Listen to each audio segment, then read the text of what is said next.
नमस्कार दोस्तों, स्वागत है आपका आपके अपने यूट्यूब चैनल मन ऑफ स्टाइल्स हब में। दोस्तों, ये कहानी का अंतिम पार्ट है। अब तक आपने देखा, राजू और श्वेता एक दूसरे से प्यार करते हैं, घर वालों को बड़ी मुश्किल से मनाकर शादी कर लेते हैं। उनके 2 बच्चे परी और पुलकित हो जाते हैं। श्वेता की बढ़ती महत्वाकांक्षा को के चलते दोनों में खटपट बढ़ने शुरू हो जाती है। बात बढ़ते-बढ़ते तलाक तक पहुँच जाती है कि अचानक दोनों बच्चे स्कूल से किडनैप हो जाते हैं। दोनों बच्चों को लेकर वो दोनों ही बहुत परेशान होते हैं। पुलिस में कंप्लेन करवाते हैं। इसी बीच किडनैपर्स का कॉल आता है और 1 करोड़ रुपए की डिमांड करते हैं। दोनों रुपयों का इंतजाम करने की कोशिश करते हैं। गजब! बिटवा को कल ही सुनाया और आज ही याद हो गया। राजीव की अम्मा, "ई तो राजीव सिर्फ ज्यादा आगे निकल रहा है, हमार बिटवा।" कहकर उन्होंने उसे गोद में उठाकर चूम लिया और फिर दोनों अंदर की ओर चले गए। श्वेता की हाई क्लास सहेलियां देखती रह गई। श्वेता, जो अभी दरवाजे पर आकर खड़ी हुई थी, वह सहेलियों के लिए चाय नाश्ते की व्यवस्था के लिए अंदर रसोई में गई थी। उसने जो देखा वह अविश्वसनीय था। उसका बेटा पूरा गंवार बनता जा रहा था। सहेलियों के सामने उसकी ऊंची नाक कट गई थी। रेखा आकर नाश्ते की ट्रे लगा सबको प्लेट पकड़ाने लगी। श्वेता भी आकर सामने सोफे पर बैठ गई। श्वेता अपने ग्रुप में सबसे हाई फाई मानी जाती थी, सबसे ज्यादा मॉडर्न, हाई एजुकेटेड थी। उसका ड्रेसिंग सेंस अद्भुत था। अंग्रेजी तो धारा प्रवाह ऐसे बोलती थी मानो इंग्लैंड में ही जन्म हुआ हो। उसका बेटा ऐसा गंवारू लहजा लिए बड़ा हो रहा था। श्वेता, तेरा बेटा तो बहुत इंटेलिजेंट है। एक दिन में ही पूरी हनुमान चालीसा याद कर ली। तेरे फादर इन लॉ कह रहे थे। हम में से तो किसी को याद नहीं हुई, प्रिया ने कहा। हाँ, लेकिन जरूरत भी क्या है, हनुमान चालीसा पढ़ने से जिंदगी चलती है क्या? पोयम एक भी नहीं सुना पाया। ऐसा कैसे चलेगा श्वेता? तुम्हें पुलकित को खुद देखना चाहिए, सुशी ने कहा। हाँ यार, मैं खुद देखूंगी। मुझे अभी पता ही नहीं था कि पुलकित इतनी इनकी संगत में ऐसा बिगड़ता जा रहा है, श्वेता ने कहा। फिर तो उसने सहेलियों के जाने के बाद तूफान खड़ा कर दिया। राजीव ने बहुत समझाने की कोशिश की। बाबूजी तो पहले बहुत गुस्सा हुए। उनके हिसाब से वे अपने पोते को अपने धर्म संस्कृति की पहचान करवा रहे थे। नहीं बाबूजी, आप ऐसा कुछ भी नहीं सिखाएंगे। वह एक पोयम तक नहीं सुना पाया। आपके पास पुलकित बिल्कुल नहीं जाएगा। आप रहिए, खाइए, घूमिए, लेकिन मेरे पुलकित को बख्श दीजिए। श्वेता यह कहकर तनतनाते हुए चली गई। ऐसे भी वह सारा दिन तो रहती नहीं थी। बुटीक से उसे फुर्सत नहीं थी। परी माँ के पास और पुलकित दादाजी के पास ही चिपका रहता था। लेकिन उस दिन के बाद दोनों बच्चों को उनसे अलग कर दिया गया। बच्चों के लिए एक हाई क्लास ट्यूशन टीचर रखा गया। रेखा तो थी ही। स्कूल से आते ही दोनों या तो रेखा के पास या ट्यूशन टीचर के पास ही रहते। श्वेता उन दिनों बुटीक भी जाना कम कर दी थी। बाबूजी तो पहले बहुत नाराज हुई, फिर विवश होकर जब कुछ नहीं कर पाए तो वे गुस्से से माँ को लेकर गांव चले गए। श्वेता ने फिर चैन की सांस ली। लेकिन पुलकित एकदम सहम गया और दादाजी को मिस करता हुआ अंतर्मुखी होता गया। परी भी दादी को खोजती, लेकिन श्वेता ने उन सबको फिर आने के लिए नहीं कहा। एक बार राजीव बहुत जिद करके सबको गांव ले गया था। पुलकित तो दादाजी को देखकर ही मगन हो गया था। परी भी वहां दादी के स्नेह में खो गई, लेकिन श्वेता हफ्ते भर में ही सबको आने पर मजबूर कर दी। फिर उसने जाने का नाम नहीं लिया। गांव में ही सोहन, राजीव का चचेरा भाई था, जो वीडियो कॉल कर बाबूजी से बात करवा देता था। उसी में बच्चों को देख उनसे बातें कर वो दोनों खुश हो जाते। इसके बाद ही श्वेता बुटीक में ज्यादा समय देने लगी।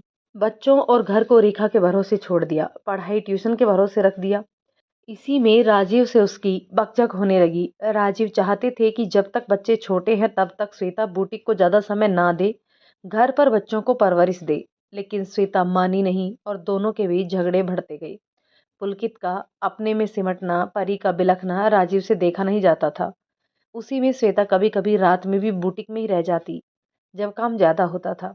राजीव को गुस्सा आया जब परी बुखार में मम्मी मम्मी कह रही थी और वह बुटीक में लगी हुई थी। किसी सेलिब्रिटी का ऑर्डर पूरा करना था। उस दिन तो झगड़ा हुआ, तूफान आया। वह तलाक की बात पर ही रुका। श्वेता ने भी अलग होना स्वीकार कर लिया। रोज रोज की चिकचिक से वह परेशान हो गई थी। इसी में एक दिन उसने अपना सारा सामान पैक किया और बच्चों के साथ जाने लगी। तब राजीव ने बच्चों को कमरे में रेखा के पास भेजा और स्पष्ट कह दिया कि बच्चे उसे नहीं मिलेंगे। इसके लिए उसे कोर्ट का दरवाजा खटखटाना पड़ेगा। दोनों में म्यूचुअल तलाक के लिए कोर्ट में केस कर दिया। श्वेता ने अलग से कस्टडी के लिए भी केस फाइल किया। आज ऐसी स्थिति आई तो श्वेता झुक गई है। राजीव भी भावुक हो गई, लेकिन उन्हें विश्वास नहीं था कि आधुनिकता के चक्कर में और बुटीक के नशे में महत्वाकांक्षी श्वेता फिर से वैसा नहीं करेगी। इसका विश्वास कौन दिलाएगा उन्हें। खैर, अभी तो सामने आई इस विकट समस्या से निपटना था। पहले बच्चे तो मिल जाएं। शाम 5 बजे जाने के लिए वो अभी भी तैयारी कर रहे करके सारा सामान उन्होंने रखा। बस 2 घंटे और, फिर निकलना होगा। शाम के 4 बजे और राजीव ने गाड़ी निकाली। पीछे पैसों का बैग रखा तो सर्वेश आ गया। राजीव, मैं भी साथ चलूंगा, तुम्हें अकेले वहां जाने नहीं दे सकता। राजीव ठिठक गए। लेकिन मुझे अकेले कहा गया है आने के लिए। यदि तुम्हें देख उन्होंने बच्चों को नहीं दिया या सामने ही नहीं आए तुम। मुझे जाने दो सर्वेश, प्लीज। राजीव ने आग्रह किया। सर्वेश चुप रह गया। श्वेता ने भी बहुत जिद की, लेकिन राजीव किसी प्रकार का कोई भी रिस्क नहीं लेना चाहते थे। वो अकेले चल दिए गाड़ी में, खुद ड्राइव करके। एक डर था तो रोमांच भी था बच्चों से मिलने का। उन्हें पता भी नहीं चला कि सर्वेश और राहुल पीछे दूसरी गाड़ी से आ रहे हैं, वो भी कैब करके। उसी शहर के एक कोने में एक पुराना सा स्कूल था जो खंडहर हो चुका था, और उस स्कूल को शहर की वे वो जगह अच्छी सी बिल्डिंग में शिफ्ट कर दिया जा चुका था। अब इस खंडहर में कुत्ते भौंकते थे और चमगादड़ उड़ते थे।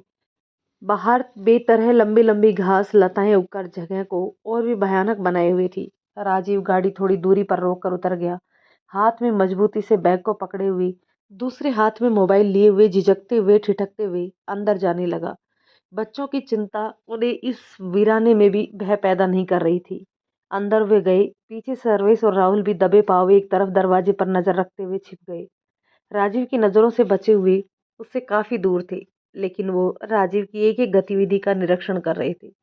स्कूल का मेन गेट टूटा हुआ था। उससे प्रवेश करने के बाद 2 सीढ़ियाँ चढ़कर ही बरामदा और फिर कमरे शुरू हो जाते थे। बरामदे की हालत भी काफ़ी खस्ता थी। जगह-जगह से टूटा हुआ और वहाँ से घास उगी हुई थी। झाड़-झंखाड़ से भरा वो इमारत एक अजीब से स्मेल से भरा हुआ था। मन को विरक्त कर रहा था। लेकिन राजीव यह सब देखने और समझने के मिजाज में नहीं था। उसे तो बस अपने बच्चों की चिंता थी।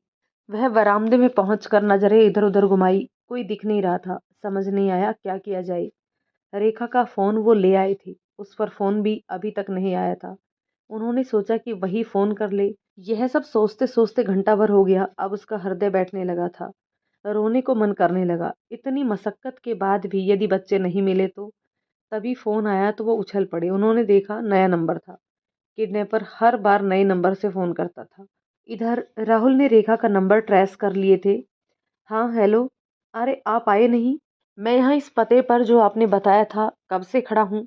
पैसे भी ले आया हूँ। राजीव ने व्यग्रता से कहा।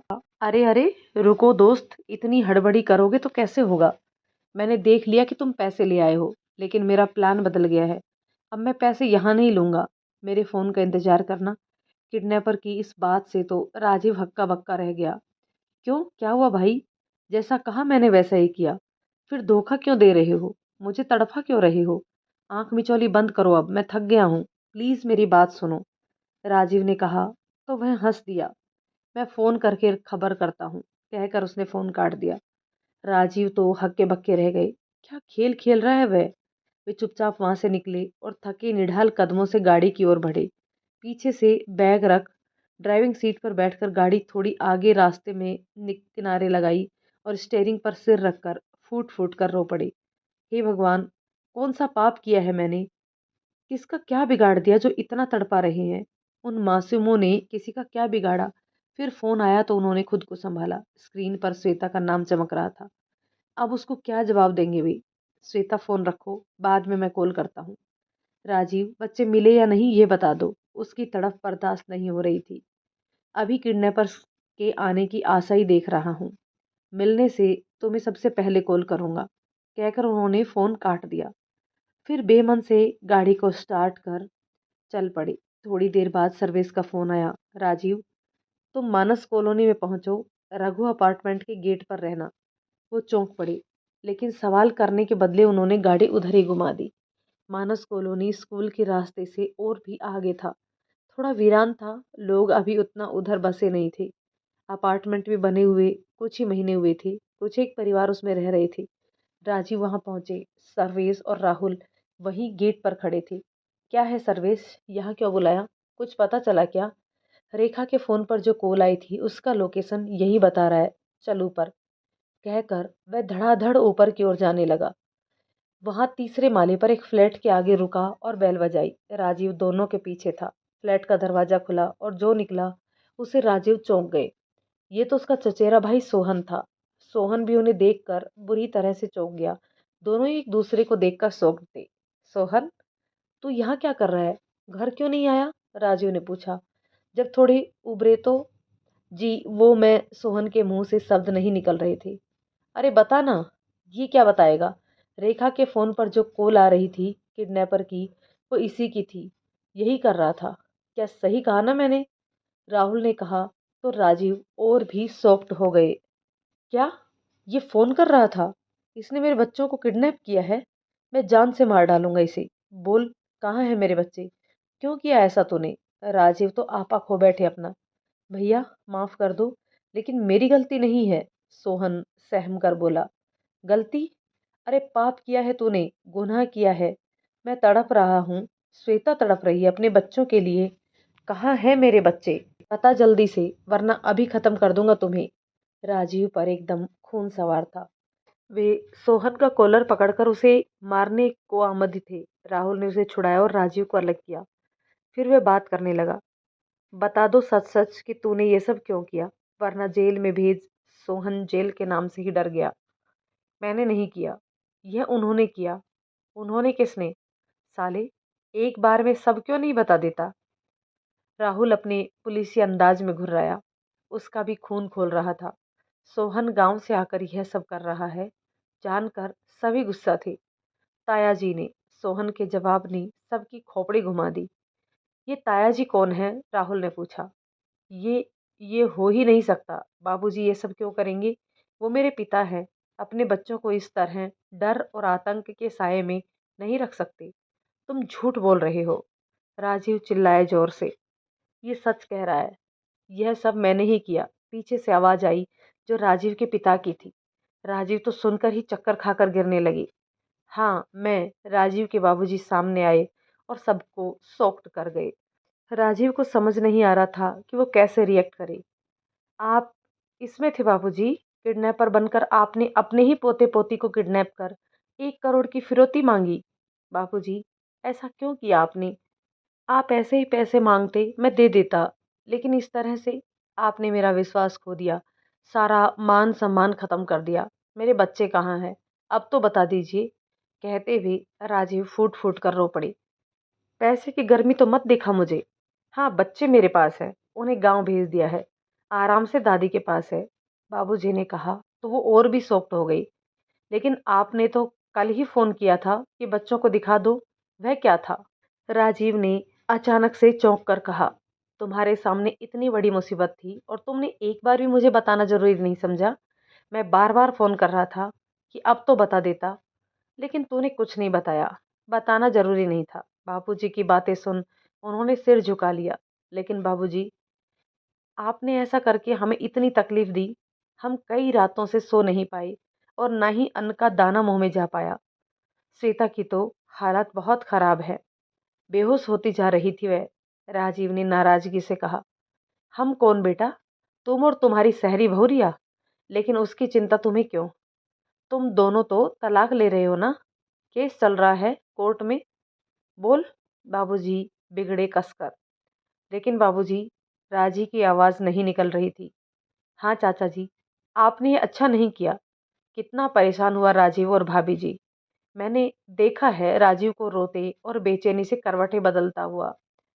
सर्वेश तो और भी नाराज लग रहा था उन पर, जबकि राहुल एकदम भौचक्का था। घटना एक इस मोड़ पर थी। ऐसा कहीं होता है कि घर के बुजुर्ग अपने ही बच्चे का अपहरण कर ले?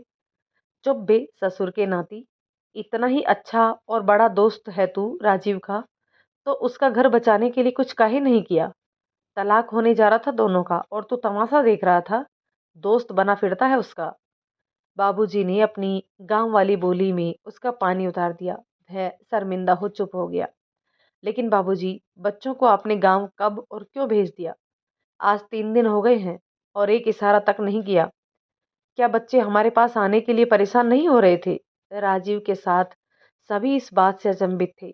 नहीं, वे लोग अब यहाँ आना ही नहीं चाहते। बाबूजी की इस बात से तो सब के सब चौंक गए। अच्छा चाचा जी, चलिए अब घर चले। वह भाभी जी को सब बता दे। बहुत दुखी है बेचारी, खाना सोना उनका हराम हो रहा है। सर्वेश ने कहा तो बाबूजी ने ना में सिर हिलाया। मेरी तो टिकट है गांव जाने की, मैं तो स्टेशन चला। फिर वो घर कहाँ है रे सर्वेश, जहाँ तलाक की बात हो रही हो, केस चल रहा हो, वह घर कहाँ।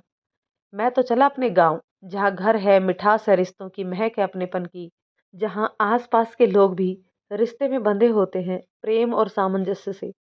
इस शहर की तरह नहीं कि एक घर में भी लोग प्रेम से नहीं रह पाते। कहकर वो तेजी से निकलने लगी। कुछ सीढ़ियां उतरे वे सोहन के साथ तो राजीव को होश आया। वे दौड़े पीछे। बाबूजी रुक जाइए, मैं भी चलता हूँ, बच्चों के बिना घर नहीं जा पाऊंगा। बाबूजी, लेकिन कहाँ बाबूजी। वे तो इस उम्र में भी धड़धड़ाते हुए सीढ़ियां फलांगते हुए नीचे गए। जहां पर एक कार लगी हुई थी, उससे वे स्टेशन की ओर निकल गए। राजीव हतबुद्धि सा उन्हें देखता रह गया। सर्वेश और राहुल तो कर्तव्य विमूढ़ हो सब देख रहे थे। राहुल की पुलिसिया जिंदगी में ये पहली ऐसी घटना थी। किडनैपर सामने थे, लेकिन वह अरेस्ट नहीं कर सकता था। फिर राहुल ने राजीव को संभाला। भैया घर चलिए पहले, और वहां से भाभी जी को लेकर गांव की ओर निकलते हैं। राजीव ने हाँ में सिर हिलाया। फिर राहुल ने प्राइवेट कार वहीं छोड़ दी और राजीव की कार खुद चलाते हुए सबको लेकर घर वापस आया। जैसे ही गाड़ी की आवाज सुनी श्वेता ने, वह दौड़ी हुई आई और गाड़ी के बैक सीट को देखने लगी। बच्चों को ना पाकर वह सशंकित हो गई। राजीव थके हारे से उतरे और अंदर की ओर चले गए। राजीव, बच्चे कहाँ हैं और पैसों का बैग दिया क्यों नहीं। राजीव, कुछ तो बोलो। श्वेता ने झकझोर दिया। भाभी, अंदर चलिए, बैठकर बातें करते हैं। यह भी बहुत दुखी है, सर्वेश ने कहा और दोनों को अंदर लेकर गया। क्या हुआ, कुछ बताओगे। और सर्वेश जी, आपके भाई के पुलिस में होने के बाद भी कोई फायदा नहीं हो रहा है। पुलिस ऐसे ही काम करती है। 3 दिन हो गए मेरे बच्चों को किडनैप हुए और अभी तक कुछ पता नहीं चल पाया है। पैसों की व्यवस्था भी कर ली गई है। फिर अब क्या दिक्कत हो रही है। इस बार मैं बात करूंगी, श्वेता ने गुस्से और क्षोभ से उबलते हुए कहा। श्वेता, बच्चों को कोई किडनैपर नहीं बल्कि बाबूजी ले गए हैं, राजीव ने धीरे से कहा। लगा जैसे कहीं बम गिरा हो। सभी विस्फारित नजरों से राजीव को देखने लगे। राजीव ने सिर पर हाथ रखा और नजरें झुकाकर सोफे पर धंस गए। क्या क्या कहा राजीव। बच्चों को बाबूजी ले गए, लेकिन क्यों, कब ले गए, बताया क्यों नहीं। श्वेता अचानक से राजीव को झिंझोरने लगी। राजीव क्या बोले, कोई जवाब नहीं था उनके पास। तब सर्वेश ने सारी बातें बताई। सबने सिर पकड़ लिया अपना। ऐसा कोई करता है, बताओ तो। बच्चे यहाँ परेशान हो रहे हैं, यह समझ नहीं आया उनको। लेकिन अभी वे चले क्यों गए, श्वेता की मम्मी उबलते हुए बोली। शुरू से नजरें गड़ी हुई थी उनकी मेरे पुलकित पर। पूरा बिगाड़ ही दिया था। उस बार कैसे कैसे करके पीछा छुड़ाया था मैंने। अब और कुछ नहीं तो किडनैप ही कर ले लिया। ये कोई तरीका है सर्वेश भैया, बताइए तो। राजीव, तुम्हारे बाबूजी ने अच्छा नहीं किया, उन्हें इसकी कीमत चुकानी पड़ेगी। राहुल, आपने उन्हें गिरफ्तार क्यों नहीं कर लिया उसी समय। श्वेता गुस्से से अंगारे उबलने लगी। होश नहीं रहा है कि वे क्या बोल रही है। हद में रहो श्वेता, वो मेरे बाबूजी हैं, सोच समझ कर बोलो। राजीव इस बार गुस्सा होकर बोले। हद में मैं रहूं, उनको रहने को बोलो। और बाबूजी होने का कौन सा तारीफ वाला काम किया है उन्होंने। बच्चों के बिना हमारी क्या हालत हो रही थी, यह एहसास नहीं है उनको। छी, मुझे तो शर्म आती है कि वो तुम्हारे बाबूजी हैं। श्वेता रुके नहीं बोलती जा रही थी। ये अच्छा तो नहीं किया समधी जी ने बेटा, सामने होते तो पूछता मैं, श्वेता के पापा ने कहा। राजीव, मैं कुछ नहीं जानती, मेरे बच्चों को लेकर आओ। नहीं, अभी चलो, मैं उन्हें लेकर आऊंगी। चलो राजीव, अभी चलो, श्वेता ने कहा तो सब तैयार हो गए। सर्वेश और राहुल भी तैयार हो गए, क्योंकि दोनों का घर उधर ही था, इसलिए 2 गाड़ियां तैयार हुई। सर्वेश और राहुल दोनों ने सबको खाना खाने के लिए मनाया। रेखा ने जल्दी से खाना बनाकर डाइनिंग टेबल पर लगा दिया। अब बच्चों का पता चल चुका था तो गुस्से के साथ साथ निश्चितता भी थी, इसलिए थोड़ा बहुत सबने खा लिया। फिर सब निकल पड़े। रास्ते भर श्वेता बाबूजी को कोसते हुई गई। पहुंचते पहुंचते काफी रात हो गई। गांव तो ऐसे शाम में ढलने के बाद से ही सुनसान होने लगता है।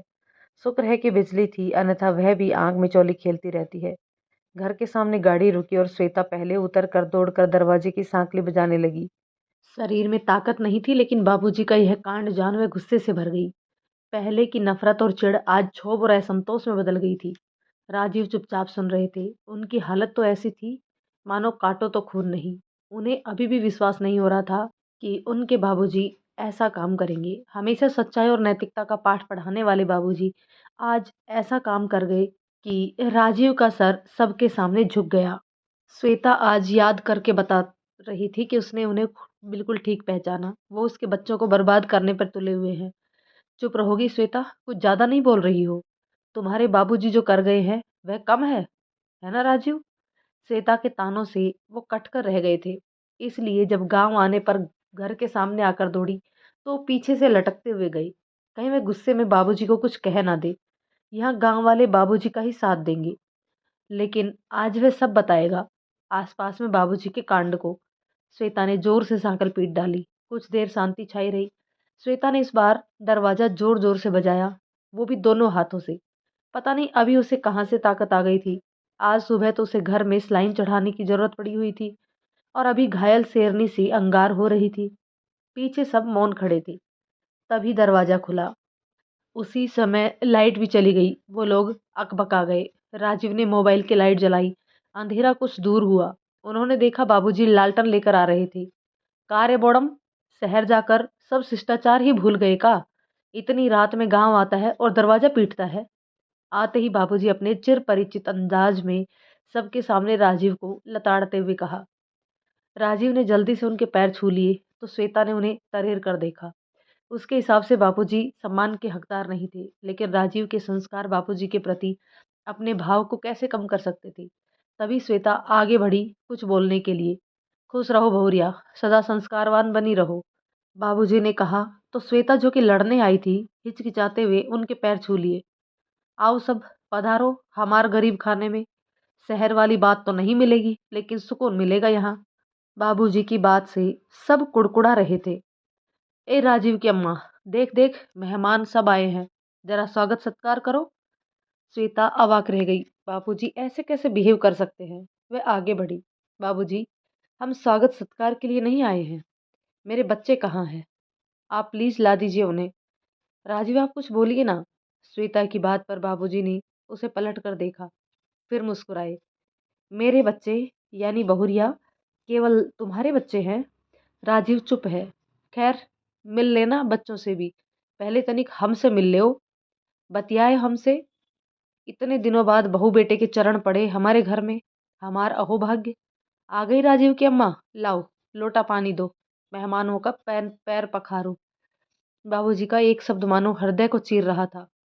राजीव तो मानो हृदय से कट रही थी, लेकिन श्वेता चिढ़ रही थी। आज वह झगड़े के ही मूड में थी और बाबूजी, वे तो किसी और मूड में ही थे। शब्दों के जूते भिगो भिगो कर मार रहे थे और मूर्ख श्वेता समझ नहीं रही थी। राजीव तो अपने पिता की फितरत से वाकिफ थे। कभी भी दूसरों के सामने ना झुकना और एक शब्द जाल फैलाना सीखा था। फिर अम्मा सबको ले गई अंदर। चौकी पर साफ चादर बिछाकर उस पर सबको बिठाया। अरे बैठो सब, यहाँ सोफा और गद्दा नहीं मिलेगा, इसी पर बैठना पड़ेगा। बाबूजी के ताने उफ दम नहीं ले रहे थे। बाबूजी, बच्चे कहाँ हैं? उन्हें बुलाइए, हम रुकेंगे नहीं, निकल जाएंगे उन्हें लेकर। इस पर सब चौंके। बाबूजी ने आग्नेयास्त्र भरी नेत्रों से देखा। क्या कह रही है? इतनी रात में हम नहीं जा सकते, सुबह होगी तभी सोचना। ऐसे बाबूजी एक बार बच्चों को दिखा दीजिए। अम्मा, बाबूजी ये कौन सा खेल खेल रहे हैं? इनको कहो ना हम बहुत परेशान हैं, और परेशान ना करें। राजीव ने पहले श्वेता को झिड़का, फिर अम्मा से मनुहार किया। अम्मा पिघल गई। दोनों सो रहे हैं, लेकिन देख लो दोनों को, आओ कहकर दोनों को आने का इशारा कर आगे बढ़ गई। दोनों के पीछे और सब भी चल दिए। अंदर कमरे में एक साफ सुथरे बिछावन में दोनों बच्चे सो रहे थे। गहरी नींद में थे। मच्छरदानी लगी हुई थी। श्वेता झपट कर नजदीक गई और मच्छरदानी उठाकर सीने से समेटना चाही तो राजीव ने उसे रोक दिया। अभी छोड़ दो श्वेता, सोने दो। कितनी प्यारी नींद है दोनों की, देखो ना, सोते हुए भी मुस्कुरा रहे हैं, कहकर राजीव ने प्यार से परी के बालों को सहलाया और दूर हट गए। वहां तो एसी कमरे में सोए हुए उनके चेहरे तनाव से ही भरे होते थे। परी का तो गाल सूखे आंसू से भरा होता था। बाकी सब भी अवाक थे। जिसकी खोज में 3 दिन से भटक रहे थे, परेशान थे। वे यहाँ सुख की नींद ले रहे थे। श्वेता वहीं सिसकने लगी। राजीव की आंखें भी भर आई। अम्मा ने राजीव को सहलाया तो वो उसके सीने से लिपट गए। वे उन्हें दुलारने लगी। अम्मा के सामने वो अभी भी छोटे बच्चे ही थे। सारी तकलीफें उनके सामने बह निकली। अम्मा उन्हें थाम कर बाहर बरामदे में ले आई। श्वेता यही वहीं बैठी रही। कुछ खाओगे पियोगे या पेट भराए हो? आप काहे ऐसे बोल रहे हैं? जब से ये लोग आए हैं जली कटी ही सुनाए जा रहे हैं। है तो हमारे बच्चे ही ना। छोड़ बाबूजी को, ये सब दिन ऐसे ही रहेंगे। क्या खाएगा तू और तुम्हारे साथ ये सब? आलू पालक की सब्जी बना रखी है, केवल पूड़ी तल देती हूँ। बोल। कहकर उन्होंने राजीव की ओर देखा। हाँ हाँ बना दो। समधी जी को शुगर है, खाली पेट रहना इनके लिए ठीक नहीं है। बाकी सब भी दो दो पूड़ी खाए लेंगे। कार्य सर्वेश। सर्वेश और राहुल की तो बोलती ही बंद थी। जीवन में ऐसे ग्रामीण दबंग लठमार बोलने वाले से पाला नहीं पड़ा था। हाँ मैं सिर हिला दिया। फिर अम्मा ने पूड़ी तली। राजीव ने मदद की। फिर फटाफट वही जमीन पर दरी बिछाकर खाने खाने लगा। सब बैठ गए। श्वेता नहीं आई। वह वहीं बच्चों के पास लेट गई और वहीं सो गई। बाकी सब खा पीकर सोने चले गए। राजीव ने मनुहार कर श्वेता को एक गिलास दूध पिला दिया। सुबह हुई तो सब जाने की तैयारी करने लगे। बच्चे भी उठ गए थे। मम्मी पापा नाना नानी को देख फूले नहीं समा रहे थे। श्वेता जल्दी जल्दी दोनों को तैयार कर दी। दूध पिलाई और राजीव से बोली कि चलिए। बच्चे कहाँ हैं? वो तैयार हैं। हाँ तैयार हैं। बुला लाओ, राजीव ने कहा। ऐसे उनको जाने का मन नहीं कर रहा था, लेकिन श्वेता के मम्मी पापा, सर्वेश, राहुल सब साथ में थे तो जाना ही था। बच्चे आ गए। लेकिन ये क्या? मैं नहीं जाऊंगा। यही दादाजी और दादी के पास रहूंगा। एक पल को तो सबको लगा कि उसके कान बज रहे हैं। बेटा अब घर चलो। यहाँ रह लिए ना, फिर आ जाना। अभी तुम लोगों के स्कूल हैं, फिर एग्जाम भी होने वाले हैं। छुट्टियों में आ जाना, श्वेता ने मनाया। नहीं मम्मी, अब मैं और परी यहीं रहेंगे। दादाजी ने यहीं स्कूल में बात कर ली है, यहीं पढ़ूंगा। पुलकित की बात सुन सबका दिमाग घूम गया। क्या कह रहे हो बेटा? तुम इस गांव में रहोगी? क्या फ्यूचर है यहाँ? वहाँ कितने बड़े स्कूल में एडमिशन करवाया है तुम्हारा? कितने हाई सोसाइटी के बच्चे पढ़ते हैं वहाँ। परी अकेली रह जाएगी ना? श्वेता ने गुस्से को अंदर दबाकर मधुर स्वर में कहा। मम्मी, परी भी नहीं जाएगी। हम दोनों यहीं रहेंगे, यहीं पढ़ेंगे। आप लोग जाइए यहाँ से। कहकर पुलकित भागकर बाबूजी के पास चला गया। श्वेता ठगी सी देखती रह गई। फिर बाबूजी की तरफ देखकर बोली, बाबूजी, बच्चे ऐसा क्यों कह रहे हैं? इन्हें समझाइए ना। आखिर इस गांव में क्या रखा है? वहाँ जैसे स्कूल की सुविधाएं यहाँ मिलेंगी? श्वेता ने अपेक्षाकृत स्वर में मधुरता लाते हुए कहा। एक बार बच्चों को लेकर यहाँ से निकल जाएं बस, फिर सब संभाल लेगी। लेकिन मैंने तो कुछ कहा ही नहीं। ना तो मैं रहने को कहूँगा और ना ही जाने को। तुम देख लो। बाबूजी कहकर किनारे लग गए। राजीव, तुम बात करो ना। क्या हुआ पुलकित? और तुम यहाँ आए तो एक बार भी मेरे बारे में नहीं सोचा बेटा? फिर यहाँ रहने की बात कैसी बेटा? मम्मी ठीक कह रही है। अभी घर चलो, छुट्टियों में आ जाना। चलो बेटा। मुझसे कुछ गलती हुई बेटा? मैंने डांटा? तुम्हें प्यार से रख नहीं पाया? बोलो बेटा। राजीव घुटनों के बल बैठ पुलकित और परी के हाथ चूम लिए और उसे सीने से लगा लिया। उनकी आंखें भर आई। पापा, सॉरी, लेकिन अब हम नहीं जाएंगे, यहीं रहेंगे प्लीज। लेकिन पापा वहाँ कैसे रहेंगे बेटा? तुम दोनों तो मेरी जिंदगी हो ना। पापा खत्म हो जाएंगे। ऐसे ही जीवन खत्म हो गया है मेरा। उसकी तड़प सबके दिल को चीर रही थी। लेकिन बच्चे तो आज लग रहा था कि उन्होंने न जाने का ठान ही लिया है। रात से कभी बच्चों को कभी बाबूजी को देखते रहे, लेकिन वो तो एकदम निर्लिप्त थे। फिर एक बार सबने समझाने की कोशिश की। श्वेता के मम्मी पापा ने, सर्वेश ने, श्वेता ने भी अंतिम कोशिश कर ली। परी तो मम्मी में जाकर लिपट गई, लेकिन पुलकित तो उसके करीब भी नहीं गया। तब श्वेता ने बाबूजी की ओर देखा। क्या कर दिया है आपने? क्या सिखा दिए है आपने मेरे बच्चों को मेरे विरुद्ध? क्यों नहीं यहाँ से जाना चाह रहे हैं? क्यों? अचानक जोर से फूफार उठी श्वेता। तीव्र घृणा और नफरत से बाबूजी की ओर देखती उसकी नजरें अभी आग बरसाने लगी थी। एक सन्नाटा सा छा गया वहां पर। बाबूजी भी चुप थे। राजीव तो सन्न रह गए थे। श्वेता घायल शेरनी हो रही थी, जिसके बच्चे उसके अंक से कोई छीन ले जा रहा हो। बोलिए बाबूजी, ऐसा क्या हुआ जो बच्चे इस तरह से बोल रहे हैं? लेकिन आपसे कैसी उम्मीद की जाए? आपने तो आज ऐसा काम किया जो कोई बुजुर्ग नहीं कर सकते। इनकी किडनैपिंग आपने की। Shame on you. देख रहे हो राजीव, कुछ तो बोलो। आज पोल खुल गई है ना इनके सिद्धांतों और संस्कारों की। अब तक मैं चुप थी, आपके सम्मान के लिए जो किया उस पर मिट्टी डाल दी। लेकिन अब मुझे जवाब चाहिए कि आपने अपने घर के बच्चों को किडनैप क्यों किया। इसी आधार पर आपको मैं अरेस्ट भी करवा सकती हूँ। समझते क्या है आप अपने आप को? मैं राजीव नहीं हूँ जो आपकी सब जायज़ और नाजायज़ बातों को सह सकूँ। जवाब दीजिए मेरे सवालों का। मैं आज सबके सामने जवाब चाहती हूँ। श्वेता के मुंह से शब्द नहीं, आग निकल रहे थे। वह हिराकत से बाबूजी पर विष भरे हुए शब्द बाण बरसा रही थी, लेकिन ताज्जुब बाबूजी पर कोई असर नहीं पड़ा। तब राजीव आगे आए। बाबूजी, यह जानने की तो मेरी भी इच्छा है कि आपने ऐसा क्यों किया, क्योंकि मुझे ये विश्वास था कि मेरे बाबूजी कभी गलत कर ही नहीं सकते। राजीव के अविश्वास को देख बाबूजी मुस्कुराए। जानना चाहता है ना, तो हम जरूर बताएंगे। हम सोच ही रहे थे कि कब तुम लोग ये सवाल करो। बैठ जाओ सब, पैर दुख जाएंगे खड़े खड़े। तेरी बहुरिया ऐसे भी बहुत कमजोर है, कहकर बाबूजी वहीं पड़ी खाट पर बैठ गए। ना चाहते हुए भी सब पास लगी चौकियों पर बैठ गए। कहानी तुम लोगों ने शुरू की बेटे, लेकिन इसे खत्म हम करेंगे। जो तुम लोगों ने किया, इसके गवाह और भुगत भोगी मेरे दोनों मासूम बच्चे थे। रे राजीव की अम्मा, दोनों को बुलाओ, बाबूजी ने हुक्म दिया। बच्चों को इसमें क्यों घसीट रहे हो राजीव के बाबूजी? कितने मासूम और निर्दोष हैं दोनों, अम्मा ने प्रतिवाद किया। हाँ, उनका क्या लेना देना? नीयत तो आपकी खराब थी। श्वेता आज रुक नहीं रही थी, ताने भरे शब्दों में दखल दिया। राजीव की अम्मा, तुम्हें भी हमारे ऊपर विश्वास नहीं है? आहत स्वर में बाबूजी ने कहा तो अम्मा तुरंत पुलकित और परी को बुलाकर ले आई। दोनों आकर बाबूजी से चिपक गए। हाँ, परी जरूर मम्मी की चाहत भरी नजरों से देख रही थी। श्वेता की आंखों में आंसू आ गए, लेकिन भंगिमा सख्त रही। आज इस गंवार ससुर से निपटना ही है, चाहे जो भी हो। तो सुनो बिटवा, कहानी उस दिन से शुरू हुई जब से तुम दोनों के बीच झगड़े शुरू हुए। बहुरिया अपने दर्जी वाले काम में से ही फुर्सत नहीं कर पा रही थी। बुटीक है मेरी, दर्जी वाला दुकान नहीं। बीच में ही श्वेता ने टोका। बाबूजी बिगड़ गए। तो तुम ही बोल ले हो, हमारी जरूरत क्या है?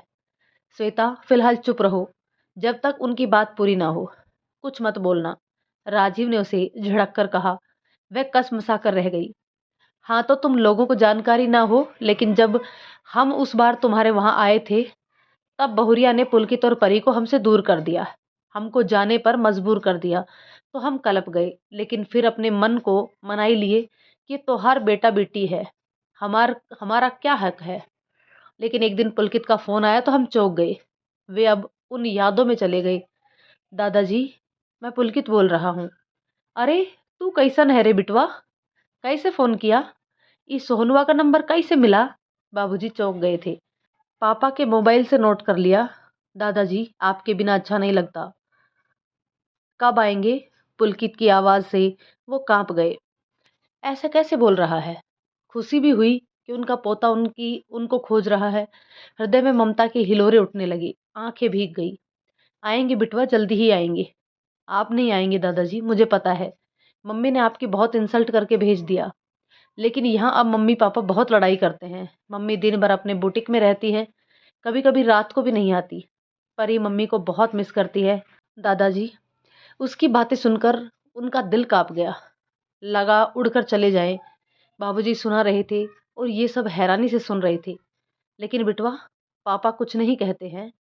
कहते हैं ना, बहुत कहते हैं मम्मी को, लेकिन मम्मी नहीं सुनती। मुझे तो छोटे से ही मम्मी ने रेखा आंटी के जिम्मे कर दिया और कह दिया कि बाकी सारे काम खुद करना सीखो। मैं करता भी हूँ दादाजी, मैं इंडिपेंडेंट हो गया हूँ। लेकिन दादाजी, परी बहुत छोटी है और वो मम्मी को नहीं छोड़ती। उसे लगता है कि मम्मी उसी के पास रहे। मम्मी इस पर उन्हें डांट देती है और वो बहुत रोती है। मुझे अच्छा नहीं लगता है, कहकर वह सिसक उठा। अरे हमारे सोना बिटवा, मत रो। तू तो बहादुर बच्चा है ना। मम्मी का काम हो जाएगा ना, तो फिर से तुम दोनों को देखेगी बिटवा। बाबूजी ने आश्वस्त करना चाहा। नहीं दादाजी, मम्मी को बहुत पैसा कमाना है, इसलिए वह बहुत काम करेगी। अच्छा रखता हूँ दादाजी, आप जल्दी आ जाइए। परी को लेकर परी दादी के पास अच्छे से रह जाएगी, कहकर उसने फोन काट दिया। उस दिन मुझे ऐसा लगा कि समधी जी कि कोई मेरा कलेजा आर-आर से काट रहा है और हम कुछ नहीं कर पा रहे। हाय रे मेरे नन्हे मासूम! हाय रे पैसे के पीछे दीवानी बहुरिया! उस दिन तो उसको समझाए दिए, लेकिन कुछ दिन बाद फिर फ़ोन आया। पुलकित जिद से बोल रहा था, दादाजी आप नहीं आए? कब तक आइएगा? काहे बिटवा? अच्छा रुक, हम राजीव से बात करते हैं। नहीं दादाजी, पापा बहुत परेशान हैं, फिर भी हम दोनों की बहुत केयर करते हैं। आज मम्मी पापा के बीच बहुत ज़ोर से झगड़ा हुआ और मम्मी अपना सारा सामान लेकर अपनी बुटीक में चली गई। हमें भी ले जा रही थी, लेकिन पापा ने जाने नहीं दिया। अब वे लोग तलाक ले लेंगे। दादाजी तलाक क्या होता है? नन्हे पुलकित की बात सुनकर मैं हिल गया। कैसे समझाता कि तलाक परिवार को जहन्नुम बनाने का रास्ता है? कैसे बताता कि तलाक लेकर वे बच्चों को एक साथ माँ बाप के प्यार से दूर रखने वाले हैं? बेशर्मों, ये नन्हे मासूम क्या झेल रहे थे? कुछ अंदाजा था तुम लोगों को? हम हमको तो समझ नहीं आया कि क्या करें। फिर जिस दिन तुम लोग दोनों बच्चों को कोर्ट ले गए, उस दिन पुलकित ने समझा कि तलाक क्या है। बस उस दिन से मैं बहुत तनाव से गिर गया। फिर हमको फ़ोन किया रोते रोते, हिचकियाँ ले रहा था। अरे पत्थर भी पिघल जाता, वो मासूम मेरा ऐसे हिचकियाँ लेकर रो रहा था कि हम रो पड़े। राजीव की अम्मा जानती है कि हम कई दिनों तक खा नहीं पाए, निवाला नहीं उतरता था गले से, लेकिन हम इतना दूर से क्या करते? बाबूजी कहते हुए रोने लगे। अम्मा उनका कंधा सहलाने लगी। बच्चे सहमे हुए उनसे सटे हुए थे। राजीव और श्वेता को तो मानो काटो तो खून नहीं था। अरे नालायकों, तलाक ही लेना था तो शादी क्यों किया? वो भी दोनों ने अपनी पसंद से प्रेम करके शादी किया। शादी किया तो किया, बच्चा पैदा काहे किया? कि तलाक लेकर उनका जीवन नरक बनाने के लिए? जी तो किया कि उसी समय जाकर तुम दोनों को गोली मार दूं। हाय रे हमारा बच्चा बिलख रहा है और हम कुछ भी नहीं कर पा रहे हैं। सोचो हमारी अवस्था। क्या राहुल, तुम्ही को बताए थे ना सब? बाबूजी चिंगाड़ उठे थे दोनों के ऊपर। हाँ ताया जी, बहुत परेशान थे उस वक्त। राहुल ने हाँ में हाँ मिलाया।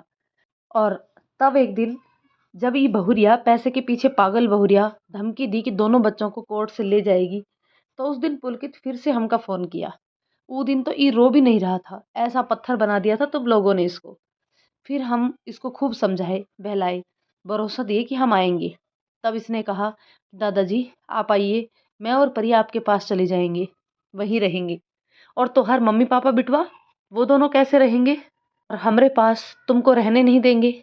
हम बोले तो वही रास्ता सुझाया, दादाजी हम स्कूल से ही आपके साथ चलेंगे। जब मम्मी पापा ढूंढते हुए आएंगे तो उनको हम कह देंगे कि हम दोनों को दादा दादी के पास रहना है। पुलकित बोला तो हमको इतना अचरज हुआ कि का कहे, कि नन्ना बिटवा इतनी बड़ी बात बोल दिया।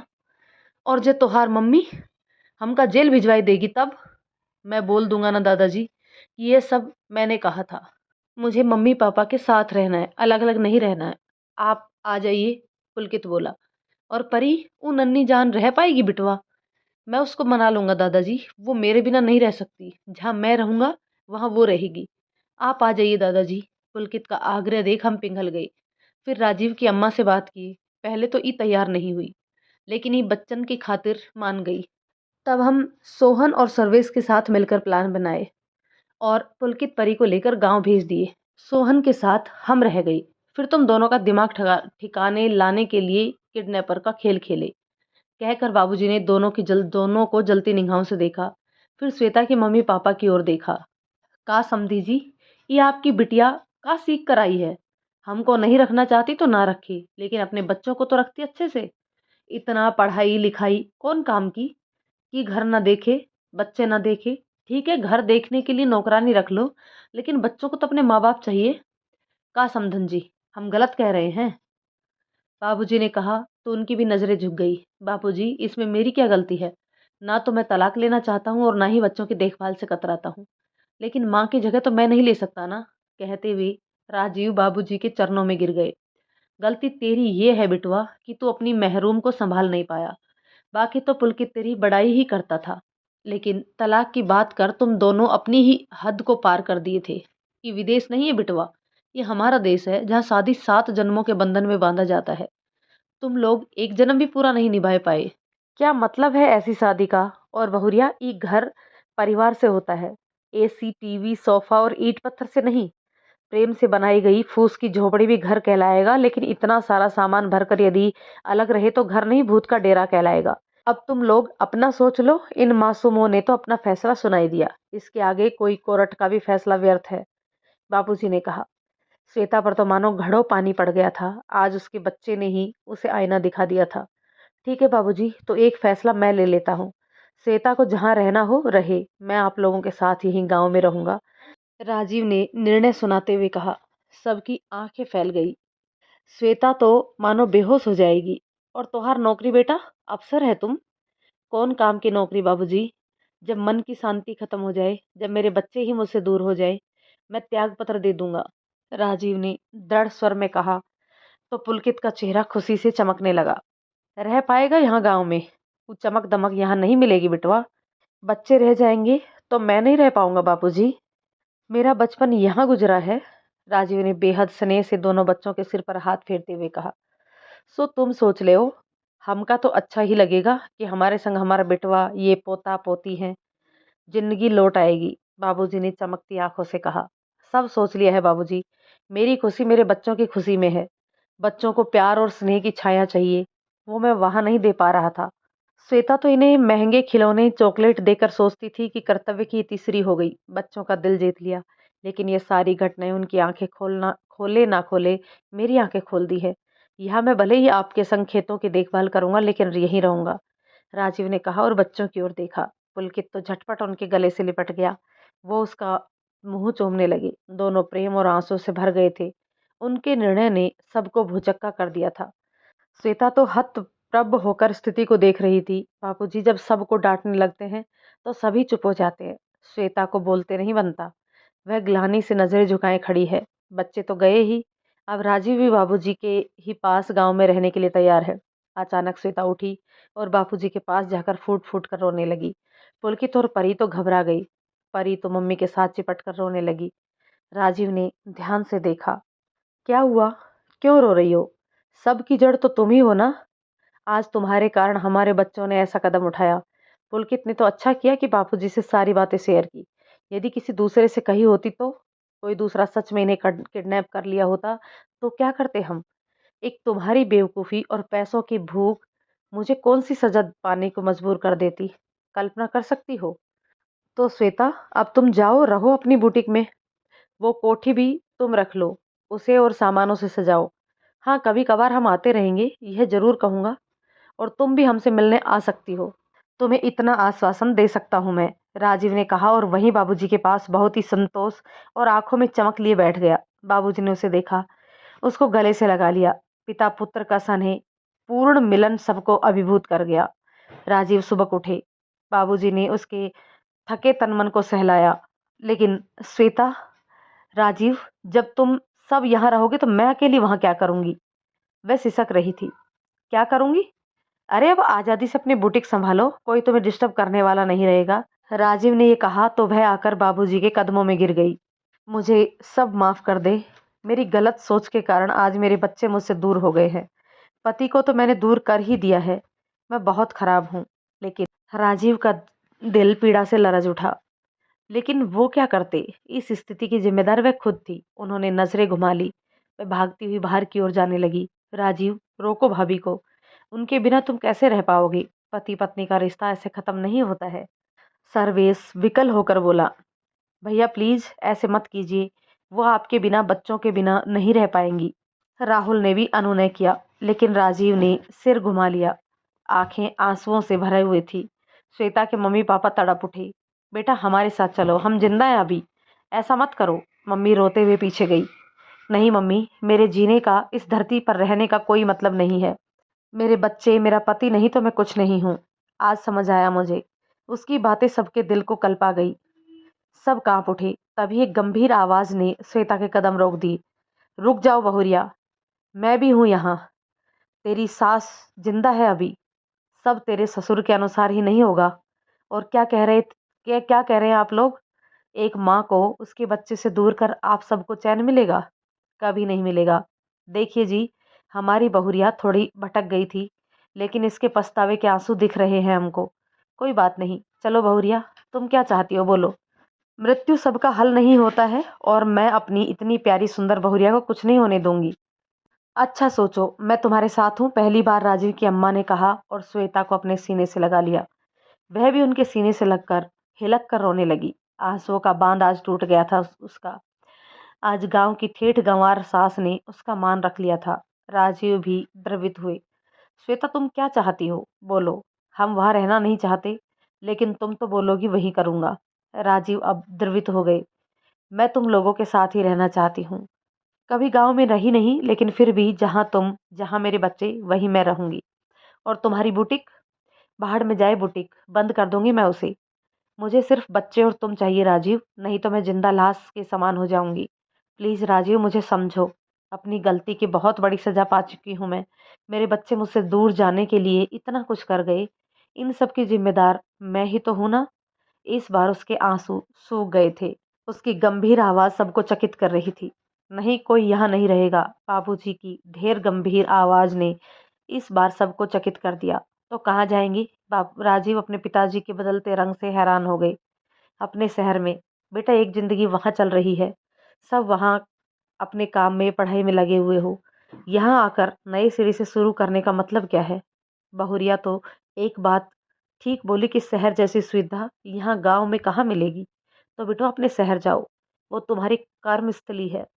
बहुत मुश्किल से ऐसी नौकरी मिलती है। मैं तुम लोगों को केवल जांच रहा था। ऐसा स्वार्थी नहीं हूं कि अपने सुख के लिए तुम सबकी तरक्की में बाधक बनूं। हाँ, आज जैसी स्थिति फिर ना बने। और बहुरिया, तुम अपने बुटीक भी चलाओ, लेकिन उसका समय निश्चित करो।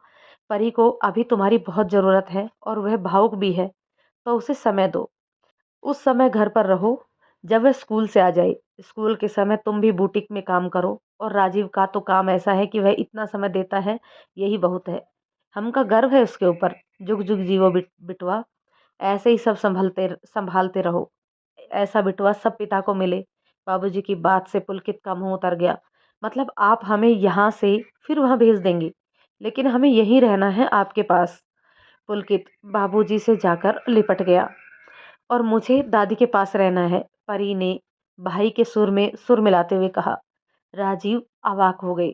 बाबूजी, अब हम जहाँ रहेंगे, एक जगह एक साथ रहेंगे। यहाँ रहेंगे तो एक साथ, शहर जाएंगे तो आप भी चलेंगे। मैं अपने बच्चों की जिंदगी में आप दोनों की अहमियत समझ चुकी हूँ। झूठी स्टैंडर्ड के चक्कर में बहुत कुछ, क्या सब कुछ खोने जा रही थी मैं। अब आंखें खुल गई हैं। आप लोग सब साथ में चल रहे हैं ना? मैं एक नहीं सुनूंगी, और आपको तैयार करने की जिम्मेदारी पुलकित और परी की है। क्या पुलकित, दादाजी और दादी जी को ले जाने के लिए तैयार करोगे ना? राजीव, तुम भी कुछ बोलो ना प्लीज, श्वेता ने कहा। राजीव मुस्कुराए। बड़े दिनों बाद ऐसी मुस्कुराहट देखी सबने। क्या कहूँ श्वेता, तुम हमेशा ऐसी बातें कर मेरा दिल जीत लेती हो। आज फिर तुम वही श्वेता दिख रही हो जिससे मैंने प्यार किया, मैंने चाहा। तुम जो कहो सिर आंखों पर। राजीव की आंखों में फिर से वही चमक दिखने लगी। उसने श्वेता को अपने में समेट लिया। अरे राजीव की अम्मा, देख तो हमारे बेशरम बिटवा को। साला अब लाज शर्म धोकर पी गया है। यही हम हैं, दोनों बेटा बेटी हैं। और कैसे बहुरिया से प्रेम दिखा रहा है। बाबूजी गुस्साए जोर से, तो राजीव सकपका गए और अपना हाथ हटा दिए। श्वेता भी अलग हो गई राजीव से। क्या करते हो जी? कहीं इन्हें डांटते हो कि दोनों साथ क्यों नहीं रहते? अभी कह रहे हो कि लाज शर्म खत्म कर दी। अपनी ही मेहरिया से ही ना बात कर रहा है। करे दो। चल बिटवा, चल बहुरिया, दोनों थोड़ा आराम कर लो। बाबूजी कहते हुए कपार खा गए हैं तो हार, अब बस करेंगे, कहकर अम्मा दोनों को कमरे में ले आई। पीछे पीछे परी और पुलकित भी आ गई। दोनों को ऐसे हंसते खिलखिलाते उन्होंने कभी नहीं देखा था। उन मासूमों का लिया गया एक फैसला उनकी जिंदगी बदल दी थी। उनके उठते गलत कदम को सही में बदल दिया था। और उन्हें सिखा दिया था कि संस्कार अंग्रेजी पढ़ने से नहीं, विरासत में अच्छी शिक्षा से मिलते हैं। यह गांव के ठेठ लठमार गंवाई भाषा बोलने वाले लोग भी सिखा सकते हैं। इस खूबसूरत मोड़ पर सब मुस्कुरा रहे थे, खिलखिला रहे थे। जिंदगी फिर से दौड़ने लगी थी। तो दोस्तों, ये थी पूरी कहानी। ये कहानी आपको कैसी लगी कमेंट करके ज़रूर बताइएगा। यदि कहानी पसंद आए तो इसे लाइक शेयर कर दीजिए।